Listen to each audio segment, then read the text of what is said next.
श्रीमद् भगवद गीता में यह अवतार योग एक चौथा एक हमारे सामने प्रस्तुत करता है रास्ता, जहां मात्र देने के रास्ते से, मात्र शरणागति के माध्यम से वह ईश्वर को हम प्राप्त कर सकते हैं। यदि हम सभी प्रकार से असमर्थ हैं, यदि हम सचमुच में ऐसा समझते हैं, सचमुच में हम ऐसा अनुभव करते हैं कि किसी भी रास्ते से जाना हमारे लिए संभव नहीं है, तब भी हमारे लिए एक रास्ता बचा रहता है, और वह रास्ता है शरणागति का। इसीलिए यहां पर कहा कि मनमया, जो मुझ में श्रद्धा भक्ति रखता है, ये मानो चार योग की बात कह दी। वीतराग भय क्रोधा, माने जो वीतराग और भय से, जो राग भय क्रोध से जो वीत हो गए हैं, तो ये मानो कर्म योग की बात। और फिर मनमया, जिन्होंने मेरे में अपने बुद्धि को, अपनी बुद्धि को अर्पित किया है, ये मानो भक्ति योग की बात। बहुओं ज्ञान तपसा, ये मानो ज्ञान योग की बात, जो ज्ञान की तपस्या से जो पूत हुए हैं, पवित्र हुए हैं। परंतु माम उपाश्रिता, यह मानो भक्ति योग से और आगे बढ़ते हुए माम उपाश्रिता, जो मेरे शरणागत हुए हैं, यह मानो एक अलग प्रकार का योग, जिसे श्री रामकृष्ण देव भी कहते थे कि शरणागति का मार्ग यह मानो सभी के लिए खुला हुआ है, जो अपने आप को असमर्थ पाते हैं। और उदाहरण देते हैं, दो प्रकार के साधक होते हैं, एक तो होते हैं बंदरिया के बच्चे के समान, और एक होते हैं बिल्ली के बच्चे समान। तो बंदरिया का बच्चा हमने देखते हैं, यहां पर भी कभी कभी बहुत बंदर एक साथ आ जाते हैं, तो पेड़ में, एक पेड़ की डाल से दूसरी डाल पर वो जब छलांग लगाते हैं, तो बंदरिया का जो छोटा बच्चा है वो अपनी मां से चिपक जाता है, एकदम जोर से अपने आप को चिपका लेता है, और मां इस प्रकार से बंदरिया एक डाल से दूसरी डाल पर छलांग लगाती है। पर यदि वो बंदरिया का जो छोटा बच्चा है वो उसकी पकड़ यदि छूट जाए तो वह ऊपर से नीचे गिर पड़ेगा और उसका विनाश हो जाएगा। परंतु जो बिल्ली का बच्चा है वह कुछ नहीं करता, वह मानो राख के ढेर के पास पड़ा हुआ है, और मानो उसे भूख लगी है या कुछ भी आवश्यकता है, तो वह कुछ नहीं करता, वह केवल म्याऊं म्याऊं करता है। और उस समय उसकी मां आती है, आकर के दांतों से उसके गले को पकड़ लेती है, और वो जानती है किस प्रकार से पकड़ती है। हम लोग सोचते हैं कि शायद उसका खून निकलेगा, कुछ नहीं, वो इस प्रकार से पकड़ती है कि उसको बिल्कुल कष्ट नहीं होता, और उस प्रकार से गले से पकड़ करके एक जगह से दूसरी जगह ले जाती है। बिल्ली के बच्चे को कोई तकलीफ नहीं है, उसको कुछ पुरुषार्थ नहीं करना पड़ा। हाँ, एक पुरुषार्थ अवश्य करना पड़ा, शरणागति के मार्ग में भी एक पुरुषार्थ अवश्य है, वह पुरुषार्थ है पुकारना, रोना। कम से कम बिल्ली के बच्चे को इतना तो पुरुषार्थ करना पड़ा, बंदरिया के बच्चे को तो बहुत सारा पुरुषार्थ करना पड़ा, वो चिपका लेता है अपने आप को, बंदरिया का बच्चा, और यदि हाथ छूट गया तो गिर के चकनाचूर हो जाता है। परंतु बिल्ली का बच्चा कुछ नहीं करता है, परंतु बिल्ली उसको पकड़ती है गले से और एक जगह की दूसरी जगह ले जाती है। परंतु एक बात अवश्य है कि इस बिल्ली के बच्चे को एक पुरुषार्थ अवश्य करना पड़ता है, और वह है म्याऊं म्याऊं करना, पुकारना। ये पुकारने का पुरुषार्थ अंत तो करना पड़ता है। तो इसीलिए मां शारदा भी कहती थी, कृपा कृपा कृपा। सभी लोग कहते हैं मां कृपा करो, मां कृपा करो, ईश्वर हम पर कृपा नहीं कर रहे हैं। अरे कृपा को अच्छी तरह समझो, पहले क्रू और बाद में पा, पहले करो और बाद में पाओ, तो कुछ न कुछ करना पड़ेगा। पर हम यदि कुछ भी करने के लिए असमर्थ हैं, तो एक काम अवश्य कर सकते हैं कि हम ईश्वर को बोल सकते हैं, भाई हम असमर्थ हैं, पर यह बताना पड़ेगा। यह नहीं बताएंगे तब तक ईश्वर का पुरुषार्थ प्रारंभ नहीं होगा। जब हम कहेंगे हमारे पुरुषार्थ की सीमा अब आ गई है, अब हम इससे अधिक नहीं सहन कर सकते, हम इससे अधिक आगे नहीं बढ़ सकते, और तब ईश्वर आकर के अपने पुरुषार्थ द्वारा, वह अपनी कृपा के द्वारा वो हमें ले जाता है। तो बाप और बेटे दोनों जा रहे हैं पुल पर से। बेटे ने बाप का हाथ पकड़ा है और एक सुंदर दृश्य आया और बेटे ने तुरंत ताली बजा कर कहा, देखो देखो देखो पिताजी वहां कितना अच्छा दृश्य है। ऐसा कहा कि नदी में गिर गया क्योंकि हाथ छूट गया। परंतु जो बच्चा छोटा है वह पिताजी ने उसको गोद में लिया हुआ है, वो दोनों हाथ से ताली बजा करके करता है, कहता है देखो देखो पिताजी कितना अच्छा दृश्य। उसे कुछ नहीं होता, क्यों? वो पिताजी की गोद में। उसने पिताजी के हाथ को नहीं पकड़ा है, पिताजी ने उसको पकड़ा है, पिताजी ने उसको गोद में उठाया। यह है मानव शरणागति का मार्ग या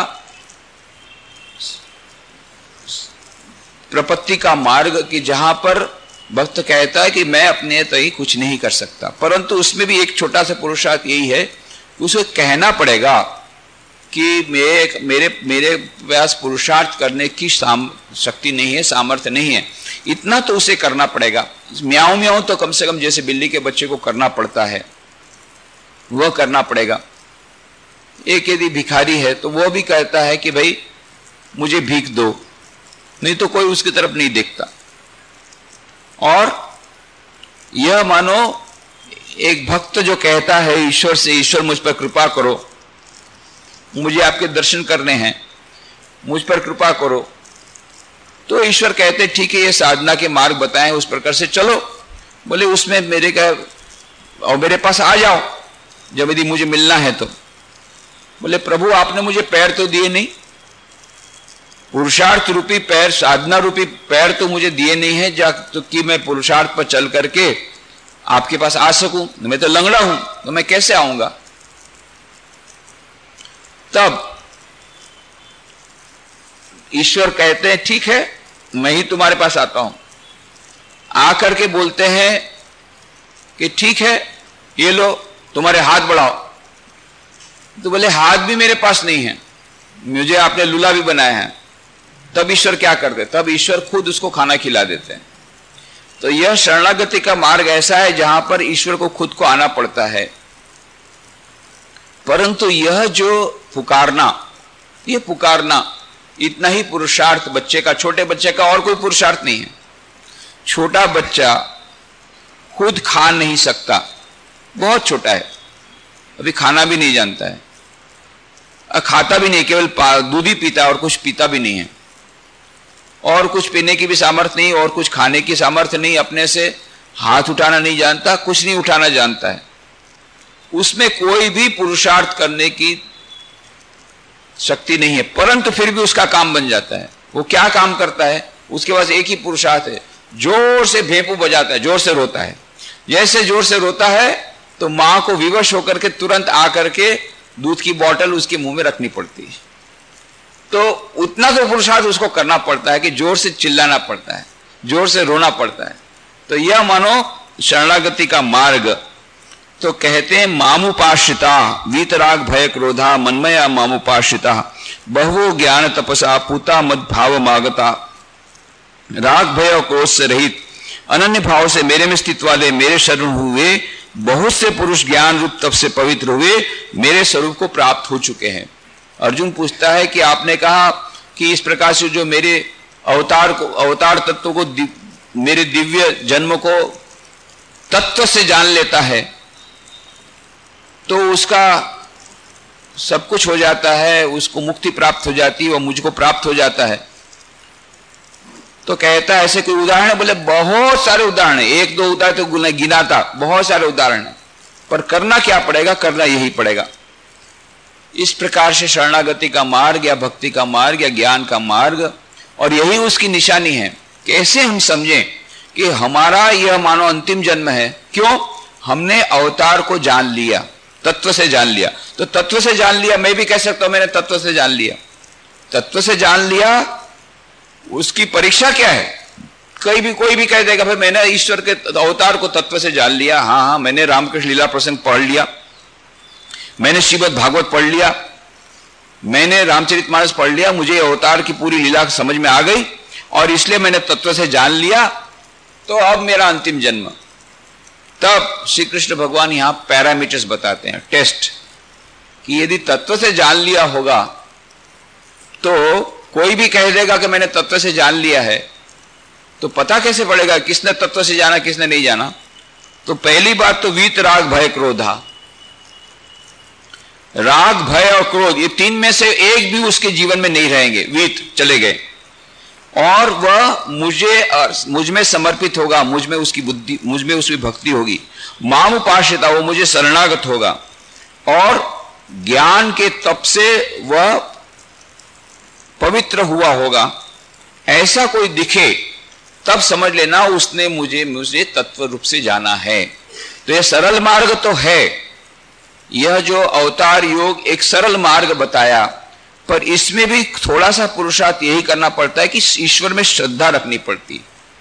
पर हम लोगों की श्रद्धा डिगमिगा जाती है, कुछ समय तो रहती है, पर जहां थोड़ी सी कोई मुसीबत आई, जहां थोड़ा सा हमारी इच्छा के विरुद्ध कुछ हुआ कि हमारी श्रद्धा डगमगा जाती है। यही हम लोगों में, और इसीलिए श्री कृष्ण भगवान कहते हैं यह पहचान है। इसका मतलब ही होता हमने तत्व से ईश्वर के अवतार तत्वों को नहीं जाना। यदि अवतार तत्वों को हमने समझ लिया तो हमें शरणागति का भाव आएगा, श्रद्धा का भाव उदय होगा। एक बार जहां श्रद्धा आ गई तो हमारा काम बन जाता, तब हमें पुरुषार्थ करने की आवश्यकता नहीं रहती। तो इसीलिए इसकी हमने विस्तृत चर्चा पिछले सप्ताह में की थी, किस प्रकार से श्रीमद् भगवद गीता हमारे समक्ष ये शरणागति का मार्ग प्रस्तुत करता है। एक चौथा, एक पांचवा, एक अवतार योग मानो हमारे सामने प्रस्तुत करता है। ये यथा माम प्रपद्यन्ते तांस तथैव भजाम्यहम् मम वर्तमानुवर्तन्ते मनुष्याः पार्थ सर्वशः। पार्थ, हे अर्जुन, ये माने जो, माम मेरे को, यथा जैसे, प्रपद्यन्ते, प्रपद्यन्ते मतलब भजते हैं, अहम मैं भी, तान उनको, तथा वैसे, एव ही भजामि भजता हूं। मनुष्याः बुद्धिमान मनुष्यगण, सर्वशः सब प्रकार से, मम मेरे, वर्तम मार्ग के, अनुवर्तन्ते अनुसार बरतते हैं। हे अर्जुन, जो मेरे को जैसे भजते हैं मैं भी उनको वैसे ही भजता हूं। बुद्धिमान मनुष्यगण सब प्रकार से मेरे मार्ग के अनुसार बरतते हैं। इस श्लोक की आवृत्ति स्वामी विवेकानंद ने शिकागो विश्व धर्म सभा में की थी 11 सितंबर को 1893 को। वो भी 9/11 ही था, पर वो 9/11 को हम लोगों ने स्वामी विवेकानंद की बात को स्वीकार नहीं किया, जिसमें उन्होंने इस गीता के श्लोक की आवृत्ति की थी। इसीलिए बाद में दूसरा 9/11 हमें देखना पड़ा 2001 में, जिसमें ट्विन वर्ल्ड टावर गिर गए और कितने हजारे लोग मर गए। परंतु स्वामी विवेकानंद ने चेतावनी दी थी कि हमें सर्वधर्म को समन्वय की बात कही थी, और इस भगवद गीता के श्लोक की आवृत्ति उन्होंने वहां पर शिकागो धर्म सभा में की थी, जहां पर उन्होंने कहा कि यहां पर कुछ लोगों ने कहा कि हमें सभी दूसरे धर्मों को सहन कर लेना चाहिए। तब स्वामी विवेकानंद ने कहा, we do not believe only in toleration but we accept all religions as equally true. हम न केवल दूसरे धर्मों को सहन करते हैं, पिछले 5000 वर्षों से आज तक भारत ने किसी पर चढ़ाई नहीं की। जितने धर्म के लोग आए सबको उन्होंने सम्मिलित किया, सबको स्वीकारा, चाहे वे पारसी हो, चाहे ईसाई हो, चाहे मुस्लिम हो, चाहे कोई भी हो। यही एक ऐसा देश है कि जहां पर ये सहिष्णुता केवल नहीं परंतु एक्सेप्टेंस, सभी को स्वीकार किया गया, समान रूप से उसको हस्ती की गई। क्यों? यहां हमारे शास्त्रों का दर्शन ही ऐसा रहा है, जहां भगवान श्री कृष्ण कहते हैं, जो जिस प्रकार से मुझको भजता है उस प्रकार से मैं उसको भजता हूं। कहने का मतलब, जो जिस दृष्टि से मेरे पास आता है उसी प्रकार से मैं उसकी इच्छा पूर्ण करता हूं। कोई चाहता है मोक्ष, तो मैं उसे मोक्ष की प्राप्ति करा देता हूं। कोई चाहता है कि नहीं मुझे लौकिक कामना चाहिए, तो लौकिक कामना करा देता हूं। और यहां पर जब उन्होंने कहा मेरे पास आना, मतलब क्या भगवान श्री कृष्ण के पास आना? नहीं, उन्होंने कहा जितने लोग जिस जिस रिश्ते से जा रहे हैं सब मुझ में ही आकर के मिलते हैं। ये एक बहुत बड़ी बात है हमारे सनातन धर्म में कि जहां पर इतनी विश्व व्यापकता है, ऐसी वैश्विकता है, ऐसा उदार दृष्टिकोण है जिसकी आज बहुत आवश्यकता है कि जहां पर श्री कृष्ण भगवान ने कहा जहां जो भी जिस रास्ते से भी जा रहा हो अंत में आकर मुझ में ही मिलेगा। मुझ में मतलब उसी सच्चिदानंद स्वरूप आत्मा जो कि एक है। इस्लाम धर्म में एक ही कहता है कि खुदा एक है, श्री कृष्ण भगवान भी यही कहते हैं कि ईश्वर एक है।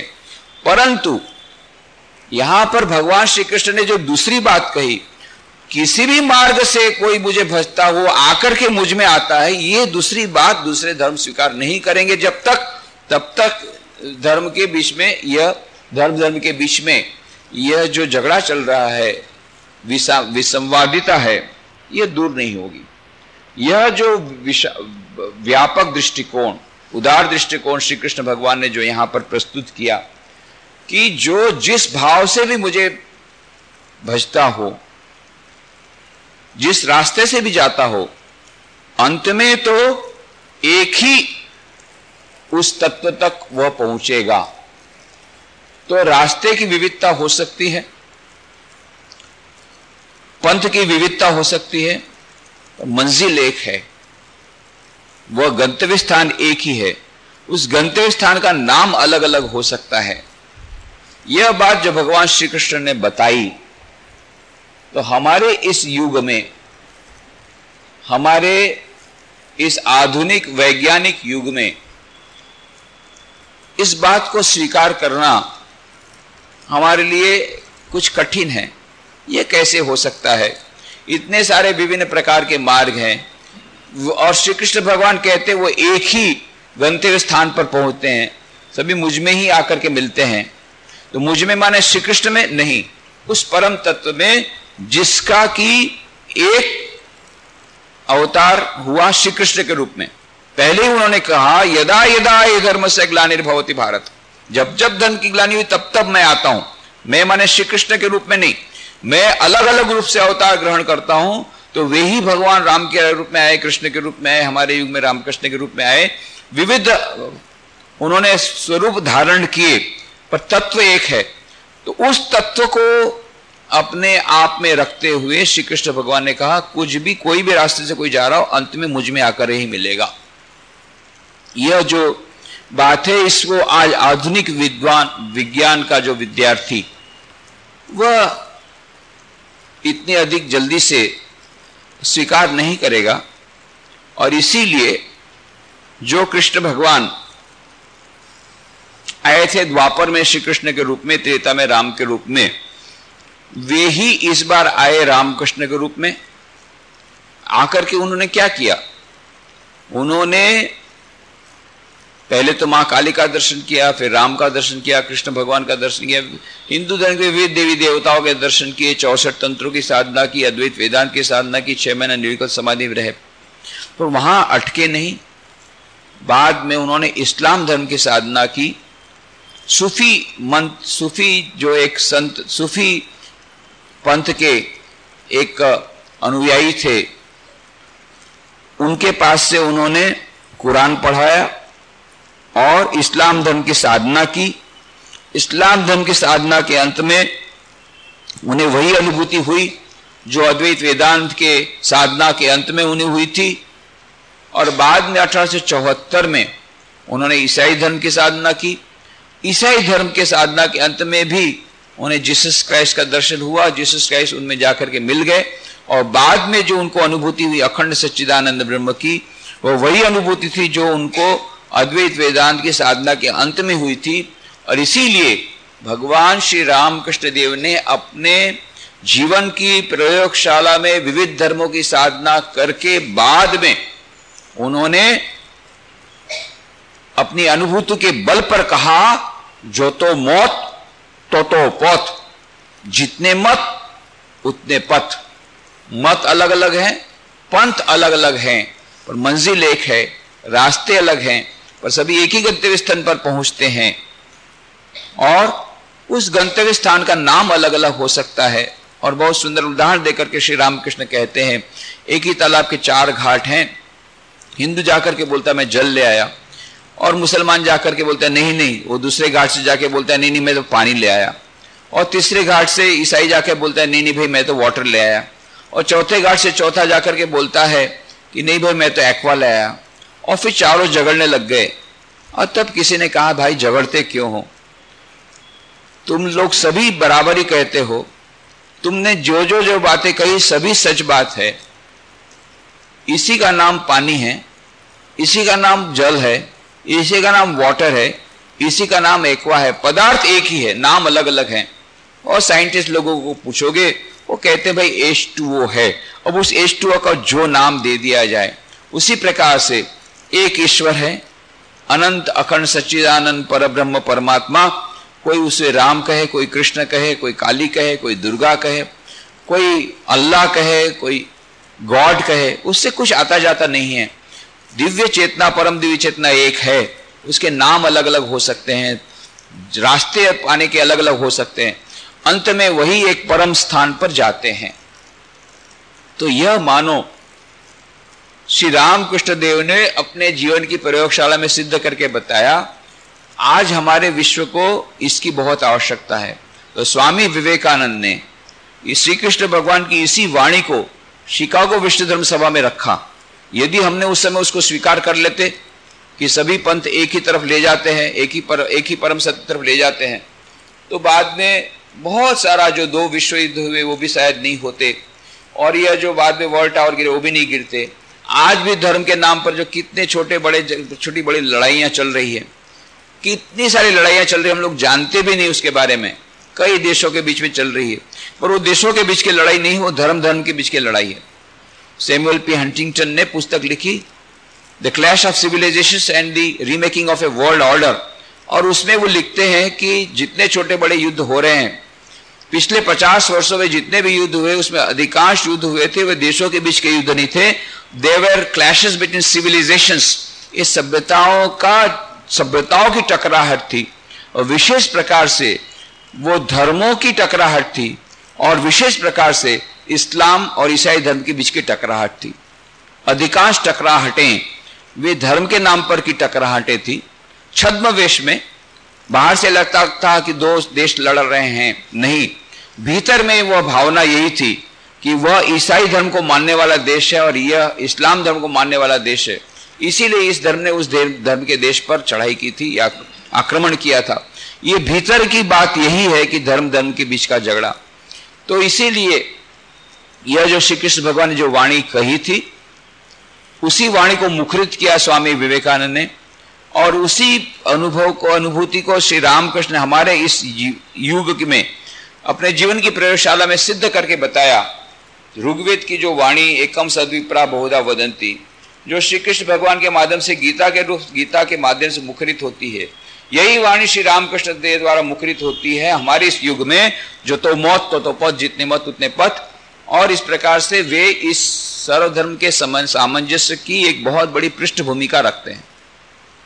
इसलिए अमेरिका से जब पुस्तक प्रकाशित हुई, पुस्तक का नाम है god of all, Claude Alan Stark, इन्होंने पुस्तक लिखी, पुस्तक का नाम लिखा गॉड ऑफ ऑल।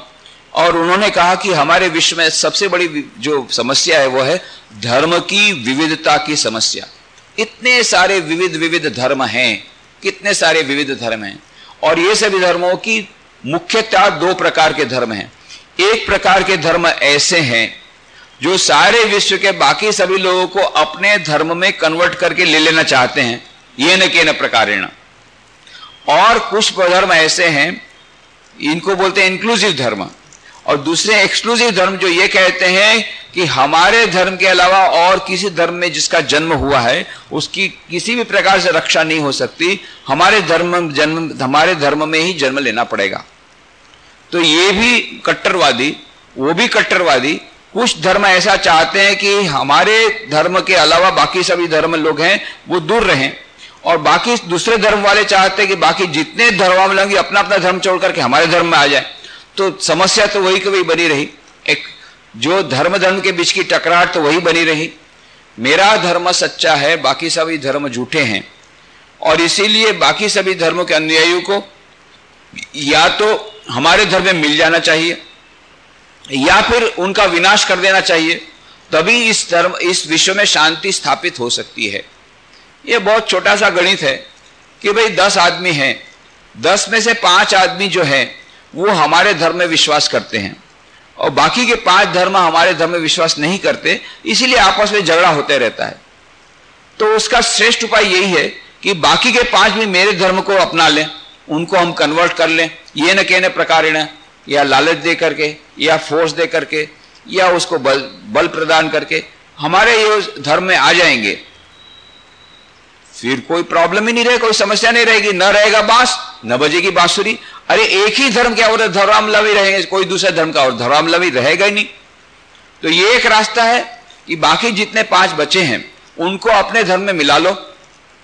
एक केवल हमारा धर्म ही सच्चा है, हमारा धर्म ही बड़ा है, हमारा धर्म ही सच्चा है। तो बाकी जितने लोग जो झूठे धर्म का पालन कर रहे हैं, मूर्ख हैं, उन लोगों को बोलो कि हमारे धर्म में आ जाएं, और यदि नहीं आते हैं तो उनको प्रलोभन दो, प्रलोभन से नहीं मानते हैं तो मारो, कैसी भी करके, या उनका, और ये भी नहीं होता है तो दूसरा एक और सरल रास्ता है कि उनको खत्म कर डालो। वो यदि इस पृथ्वी में नहीं रहेंगे तो फिर कोई झगड़ा ही नहीं रहेगा, ना रहेगा बांस न बजेगी बांसुरी। वो जिंदा जब तक रहेंगे तब तक झगड़ा करेंगे, उनको मार ही डालो। तो हमारे धर्म के अनुयायी के अलावा जितने धर्म के अनुयायी सबको या तो मार डालो या कन्वर्ट कर डालो, यही श्रेष्ठ उपाय है सभी धर्मों के बीच की टकराहट को समाप्त करने का। ऐसा कई धर्म मानते हैं, परंतु सभी धर्म यही कहते हैं कि मेरा धर्म सच्चा है, और सभी धर्म यही कहते हैं कि बाकी सभी धर्म के लोगों को या मार डालना चाहिए, मेरे में ले जाना चाहिए। और फिर यदि एक ही धर्म ऐसा रहता तो बात बन जाती। इतने सारे धर्म, सभी धर्म यही कहते हैं कि मेरा ही धर्म सबसे अच्छा है। और बहुत यदि बातचीत हुई, बहुत इंटरनेशनल सेमिनार वगैरह करने के बाद इतना ही निर्णय किया, नहीं तुम्हारा भी धर्म सच्चा हो सकता है, ऐसा हम हाइपोथेटिकली मान लेते हैं एक बार, फिर भी हमारा धर्म बड़ा है, तुम्हारा धर्म छोटा है, इसलिए भी हमारे धर्म में आना चाहिए तुमको। परंतु आप अपना अपना धर्म सब छोड़ करके हमारे धर्म में आ जाओ, तब तक शांति नहीं मिलेगी। और ऐसा जब तक करते रहेंगे, महात्मा गांधी ने को एक क्रिश्चियन मिशनरी कहा, बहुत वाद विवाद किया कि भाई आप ये राम नाम लेते हैं, ये करते हैं, ये तो आपका सेकुलरिज्म कहाँ गया। फिर आप एक बार तो कहते हैं कि हम धर्म में उदारवादी हैं और उधर तो राम नाम लेते हैं और सीताराम करते हैं, तो ये कैसे हो गया? बोले भाई उस राम लेने में हरकत क्या है, हम तो सभी धर्मों को स्वीकार करते हैं। हमारी प्रार्थना में तो हम बाइबल का भी, हम तो ईसाई प्रार्थना भी करते हैं, इस्लाम की प्रार्थना भी करते हैं, सभी धर्मों की प्रार्थना करते हैं। तो इसमें क्या हुआ? नहीं, बोले आपको जब पता ही लग गया कि ईसाई धर्म सबसे बड़ा है तो फिर बाकी सब धर्म को आपको छोड़ करके केवल ईसाई धर्म को अंगीकार कर लेना चाहिए। गांधी जी का मुश्किल यही है आपके साथ बात करने में। When you say that Jesus Christ is a son of God, कोई प्रॉब्लम नहीं, हम भी मानते हैं कि ईसा मसीह को हम बहुत सम्मान करते हैं, ईसा मसीह तो ईश्वर के दूत थे, ईश्वर के संतान थे। परंतु when you say, Gandhi ji कहते हैं, जब when you say that Jesus is the only begotten son of God, the problem starts, तब समस्या शुरू हो जाती है। आप कहते हैं कि एक जीसस क्राइस्ट ही केवल एक मात्र पुत्र हुआ, तो what happens to prophet Mohammad, what happens to Guru Nanak, what happens to Ram, what happens to Krishna? ये सब कोई बिगॉटन सन नहीं थे, कोई गॉड नहीं थे। तो इसीलिए यह जो धर्म की संकीर्णता आज भी बनी हुई है। आश्चर्य की बात, 5000 वर्ष पूर्व श्री कृष्ण भगवान ने ये ऐसी उदार वाणी कही, उसके भी बहुत हजार वर्ष पूर्व ऋग्वेद में ये वाणी कही, एकम सद्विप्रा बहुधा वदंती। और आज के हमारे इस युग में श्री रामकृष्ण देव ने वैज्ञानिक सम्मत कर दिया। इसीलिए क्लॉड एलन स्टार कहते हैं क्लॉड एलन स्टार कि हमारे विश्व की बहुत बड़ी समस्या ये है, धर्म की विविधता की समस्या है। कुछ लोग सभी को अपने धर्म में मिला देना चाहते हैं और कुछ धर्म अपने आप से दूसरे धर्मों को अलग करना चाहते हैं। दोनों प्रकार से समस्या बनी हुई है। तो इसलिए यह जो धर्म की विविधता की समस्या, इसका समाधान कैसे हो सकता है? तो समाधान एक यही हो सकता है कि आज के जमाने में यदि कहा जाएगा कि सभी धर्म समान रूप से महान हैं और समान रूप से और सभी धर्म सच्चे हैं और सभी धर्म समान रूप से महान हैं, ऐसा यदि कहा जाए तो ये बात कोई स्वीकार नहीं करेगा, क्योंकि ये विज्ञान का युग है। इसलिए यदि आज के इस युग में कोई एक मनुष्य पारी पारी से टर्न बाय टर्न सभी धर्मों में जिस प्रकार की साधना प्रणाली दी है उस प्रकार से उसका पालन करे, पालन करके उस धर्म के अनुसार की जो प्रयोग जीवन की प्रयोगशाला में प्रयोग करने के बाद यदि वो इस प्रकार से कहे कि हां सभी धर्म एक ही परम सत्य तरफ ले जाते हैं, तब तो आधुनिक वैज्ञानिक जो विज्ञान का जो युग है उसे स्वीकार करेगा। और फिर क्लाउड एलन स्टार्क कहते हैं, and fortunately such a man has already been born, और सौभाग्य से ऐसा एक मनुष्य जन्म ले भी लिया पृथ्वी पर। उसने अपने जीवन की प्रयोगशाला विविध धर्मों की साधना करके ये प्रमाणित कर दिया कि सभी धर्म समान रूप से महान है, सभी धर्म एक ही परम सत्य तरफ ले जाते हैं। ये प्रमाणित करने के बावजूद अनफॉर्चुनेटली आज भी ये धर्म की विविधता समस्या बनी है, इसलिए क्योंकि हम उस महापुरुष के जीवन से अनभिज्ञ हैं, उस महापुरुष के संदेश से अनभिज्ञ हैं। रामकृष्ण परमहंस के बारे में आज विश्व में अभी तक बहुत कम लोग जानते हैं। यही हमारे दुख का विषय है। जब रामकृष्ण देव के जीवन संदेश का प्रचार प्रसार बहुत बहुलता से होगा, तब लोगों की ये संकीर्णता जाएगी, और तब धर्म के नाम की जो विविधता की समस्या, संकीर्णता की समस्या, धर्म के नाम पर जो झगड़े होते हैं, ये सब कुछ मिट जाएगा। तो यह मानो ये यथा माम प्रपद्यन्ते तांस तथैव भजाम्यहम् मम वर्तमानुवर्तन्ते मनुष्याः पार्थ सर्वशः। यह मानो श्री कृष्ण भगवान यहाँ धर्म की विविधता की समस्या का समाधान देते हैं। जो जिस प्रकार से मुझे भजना चाहता है वो भजे, मैं उसको उसी प्रकार से उसका फल देता हूं। और सभी मेरे रास्ते मुझ पर आकर के मिलते हैं। मुझ पर माने केवल श्री कृष्ण, ऐसा नहीं कहते कि मुझ पर माने श्री कृष्ण पर मैं ही विविध रूप लेता हूं। उसी परमात्मा की ही सब लोग साधना करते हैं, चाहे वो ईसाई हो, चाहे इस्लाम धर्म का पालन करने वाले हो, चाहे सिख हो, चाहे हिंदू हो, चाहे राम के भजने वाले हो, कृष्ण के भजने वाले हो, दुर्गा के भजने वाले, सभी उस एक ही परम गंतव्य की ओर जा रहे हैं। और दूसरा जो यहां पर कहा, ये यथा माम प्रपद्यन्ते तांस तथैव भजाम्यहम्, उसका दूसरा अर्थ इस प्रकार से हम कर सकते हैं कि जिसको जिस प्रकार की इच्छा है उसकी उस प्रकार से इच्छा मैं प्रकट करता हूं। तो आदि शंकराचार्य इस श्लोक की व्याख्या करते हुए कहते हैं, ये यथा येन प्रकारेण येन प्रयोजनेन यत् फलार्थितया मां प्रपद्यन्ते तान् तथा एव तत्फलदानेन भजामि अनुगृह्णामि अहम इति एतत् तेषां मोक्षं प्रति अनर्थित्वात् नहि एकस्य मुमुक्षत्वं फलार्थित्वं च युगपत् संभवति।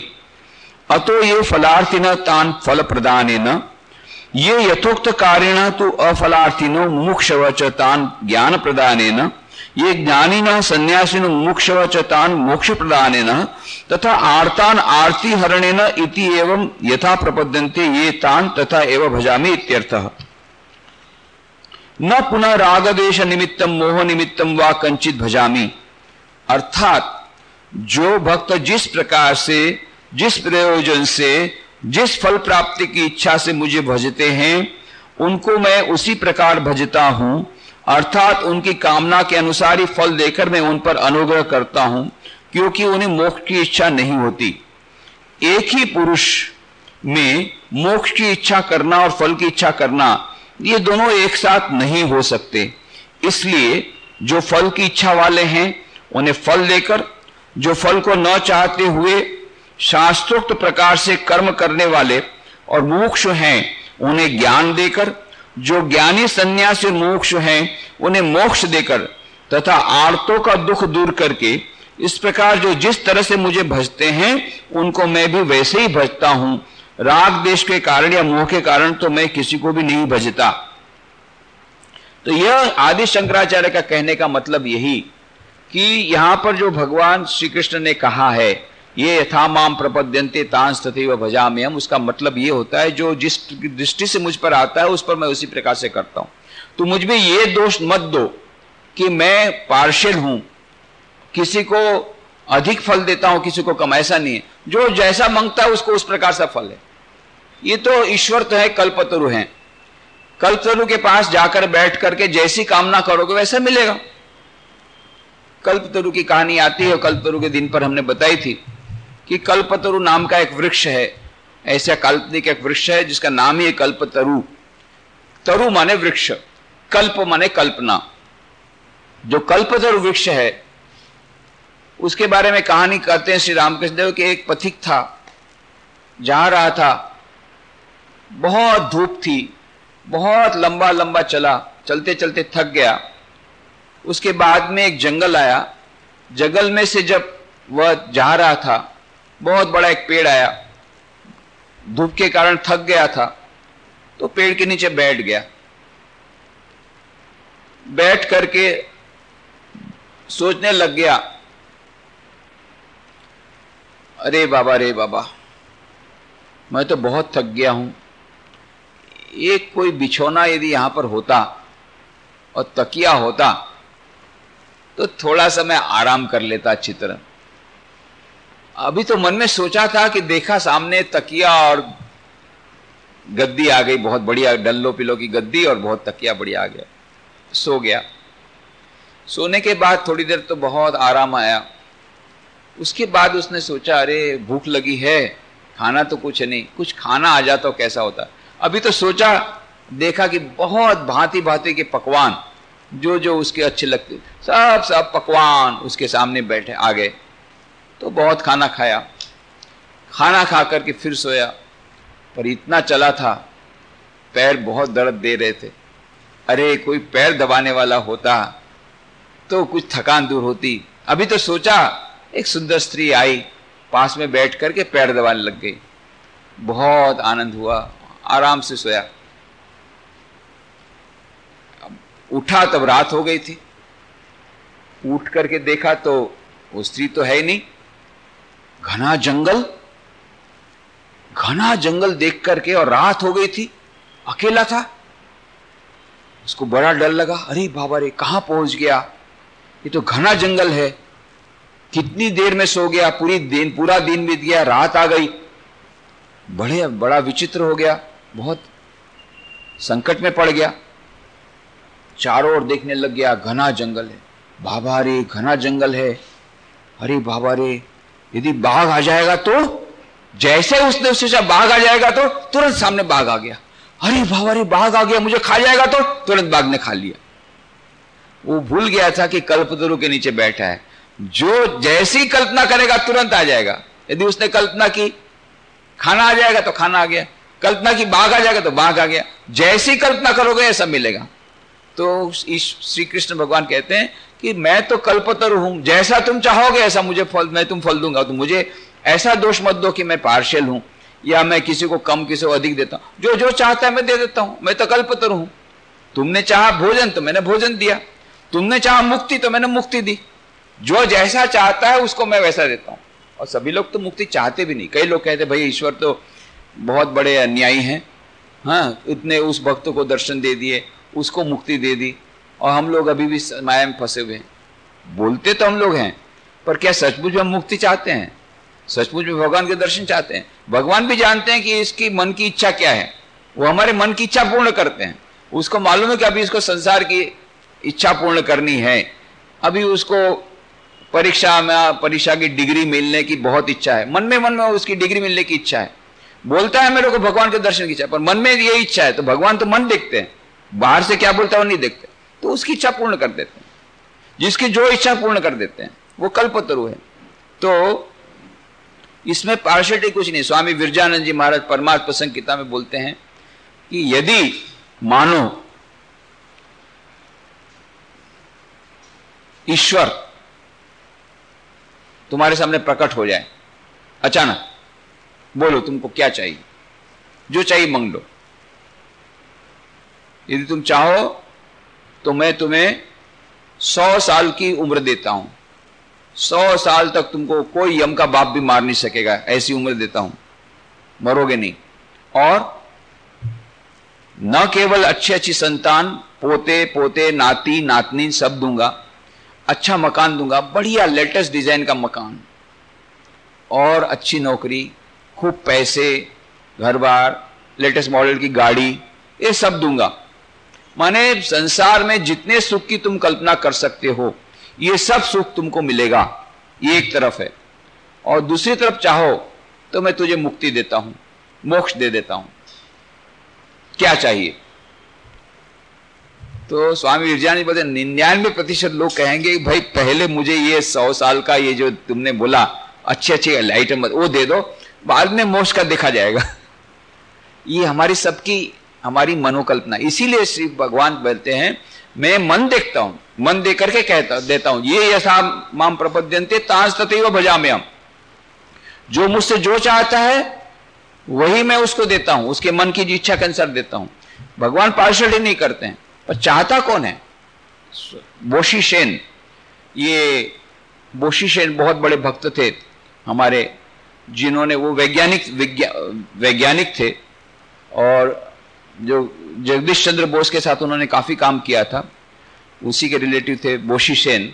उन्होंने बाद में अल्मोड़ा में हमारा जो आश्रम उसके पास में विवेकानंद रिसर्च इंस्टीट्यूट भी प्रारंभ की, बहुत बड़ी संस्था है ये। बोशी सेन ये रामकृष्ण मिशन के बहुत अनन्य हमारे भक्त मित्र थे। तो कई सन्यासियों के साथ, तो उस समय के वरिष्ठ सन्यासी थे, उनका बहुत अच्छा संबंध था, बहुत मजाक भी किया करते थे।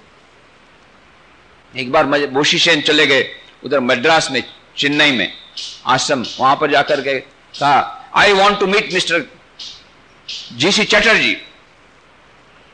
बोले भाई यहां कोई चटर्जी वगैरह नहीं है। नहीं, he stays here, I know. अरे भाई कोई चटर्जी वटर्जी यहां नहीं, हम लोग गेस्ट हाउस यहां पर नहीं रखते हैं किसी को, तुम चले जाओ, यहाँ केवल सन्यासी लोग रहते हैं। No, I want to meet GC Chatterjee. तो अब ये लोगों ने बड़े स्वामी जी को बुलाया कि भाई ये कोई अगला पागल आया है, बोलता हम चटर्जी यहाँ रहते हैं, उसको बुलाया।